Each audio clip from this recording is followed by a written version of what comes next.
So let's be very, very clear. You have options. So should you switch? Find out after the jump.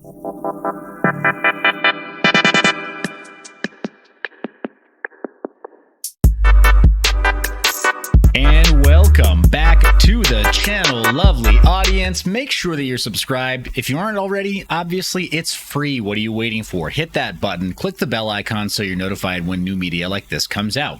Today we're talking about privacy-oriented search engines, but specifically, we got to put the hurt on DuckDuckGo. There is some recent news released by their CEO publicly on Twitter talking about a decision that they've made, essentially to censor results. This is a huge no-no when it comes to privacy-oriented search. We use privacy-oriented search engines to look for results that might not normally show up on the other mainstream search engines like Google or Bing. So what's going on with DuckDuckGo? Well, first off, it bears mentioning this is a disappointment, right? It's a huge disappointment just to see them go this direction in the first place. We can collectively sigh and say, well, we got to change now, right? Bummer. Huge bummer.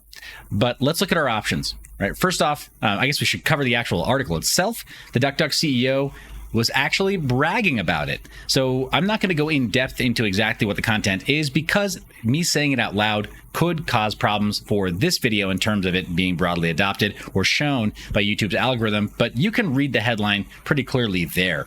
Now, this is a problem for internet freedom, again, because we want to be able to find out the absolute state of things. And if a search engine is censoring the results that we're looking for, we can't learn what the latest news is, right? So they may think that it's in the public interest to alter the results, create some kind of a supplemental algorithm that helps filter through results, so de-ranking stuff that is relevant to this search. But if you use these search terms, obviously you want to learn more about that topic, right? That just makes sense.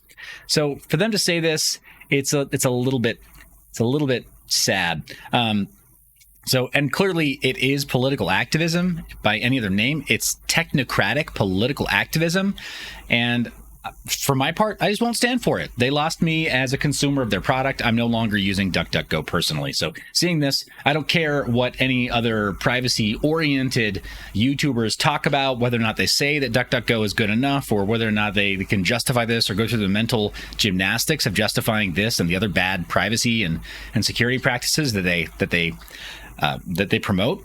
This is just wrong.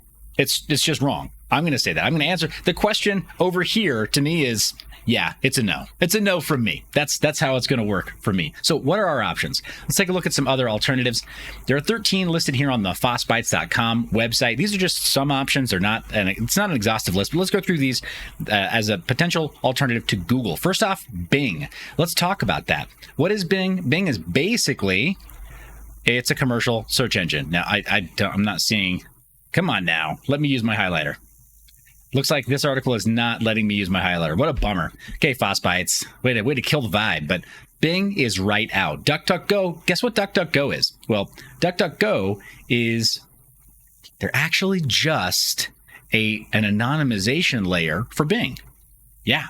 So DuckDuckGo purchases search results from Microsoft in the form of their Bing search engine, and then they just anonymize you as a user of the search engine so that Bing doesn't have your personal user information that we know of.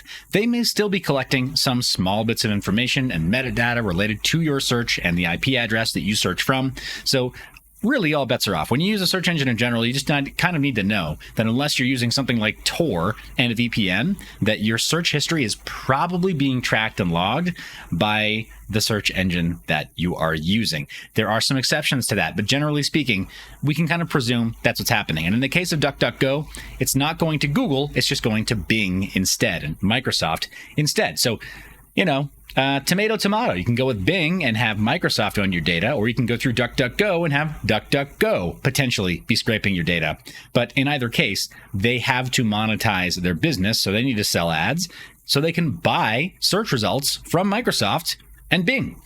Ecosia, I have not put through its paces yet. I would like to. I'd like to do a proper shootout between those, but we can go through some of these others and very safely talk about why they may or may not be a good option. Yahoo, clearly, It's a commercial search engine. It'll get you off Google, right? But it won't get you away from the censorship that we're dealing with on Bing and DuckDuckGo or Google. Quant also is, I believe, just an aggregator. Swiss Cows, haven't used it yet. Search Encrypt, also haven't used, but Startpage I have used, and Search I have used extensively. Startpage kind of has a dirty secret as well, and that is that it does a lot like what DuckDuckGo does. Instead of buying search results from Bing, they buy search results from Google. So they anonymize you as a user from Google. Google doesn't know it's you that's using it, but you're still getting the same type of filtering that you would get from Google when you use Startpage. Great company. They're very privacy oriented. I know they want to do the right thing, but generally speaking, that foundation you might not like that. So both Startpage and DuckDuckGo have a similar issue at their core, which is that, yeah, they're just buying from the big commercial interests. Search is an independent aggregator, which is much better in some ways, but it's a little more rough to use. In my experience, Search can really have a difficult time keeping relevant results and keeping in sync and just being usable. I had a really difficult time getting it to work initially. I've got to go back through it and make sure that I've configured it correctly before I say anything, bad about it. I'm not saying anything bad, but it just was not as user-friendly as I thought it could be. Yandex, Gibiru, Disconnect, we have some that are actually privacy-focused. Yandex is not one of them, not privacy-focused. It's just an alternative to Google. Same with Gibiru. Disconnect, a little more so.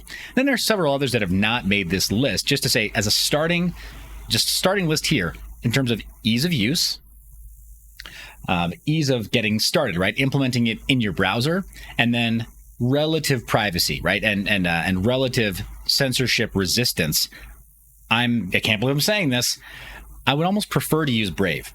Now, I use Brave browser for limited daily tasks in a work environment. It's not my daily driver. It's not my regular browser. But the search engine, I like that it's an alternative. I just don't want to use everything all in one browser, right? I don't want to use the same browser, search engine. I use the same company for browsing capability, search engine capability, password management, syncing of my search history and my browser tabs and my bookmarks, as well as now crypto wallet management. Brave offers that as well. And then also they've relicensed the Jitsi Meet software from the company 8x8 that creates it. So they'll let you do encrypted calls, encrypted voice and video calls, which they keep a record of for up to, I think, 3 months or longer. So I think there's a little bit too much that we give to Brave if we use the full product lineup, right? I think that's a problem.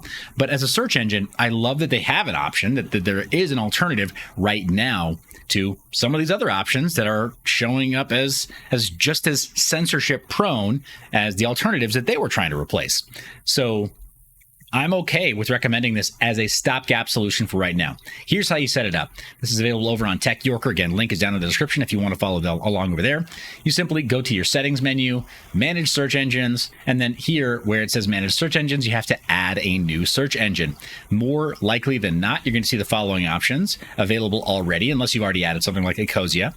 But then you simply type in Brave Search, or Brave if you want to, search.brave.com, and then the following string.